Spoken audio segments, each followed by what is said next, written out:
Pavane Alexandrine, c'est le titre du nouveau roman épistolaire d'une Rouennaise. Elle s'appelle Dominique Goni. Elle a sorti cet ouvrage il y a quelques semaines maintenant, une correspondance amoureuse par messagerie électronique entre l'Égypte et la Normandie qui revisite les codes amoureux, mais à l'heure d'Internet. Explication Myriam Libert avec Stéphane Lotte.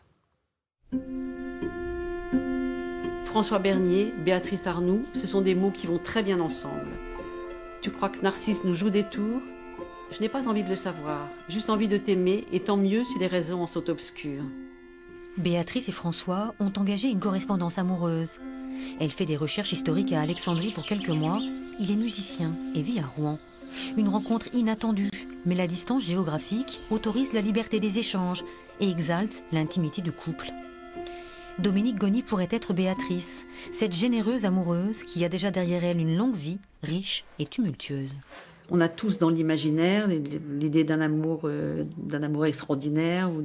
Bon. Et si l'autre vous envoie quelque chose qui peut faire penser que cet amour-là, c'est le bon, à ce moment-là, il n'y a pas besoin de grand-chose pour que le mécanisme se mette en route.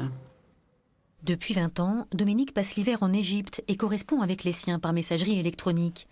L'idée de ce roman épistolaire est née de cette distance géographique. Comment des gens qui ne se sont par exemple jamais vus, ça existe depuis toujours, les marraines de guerre, les correspondantes de prison, qui ne se sont jamais vus, qui ne connaissent même pas le visage de l'autre, et les histoires d'amour se créent.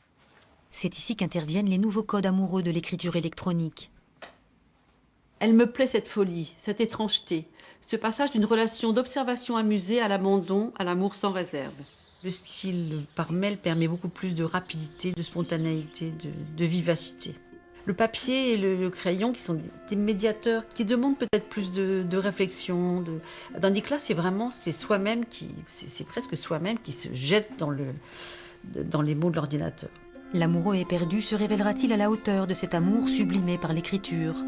Quelle que soit l'issue, il reste l'ivresse des mots, et l'écriture de Dominique Goni est créative, ludique, et nous donne envie d'aimer à notre tour.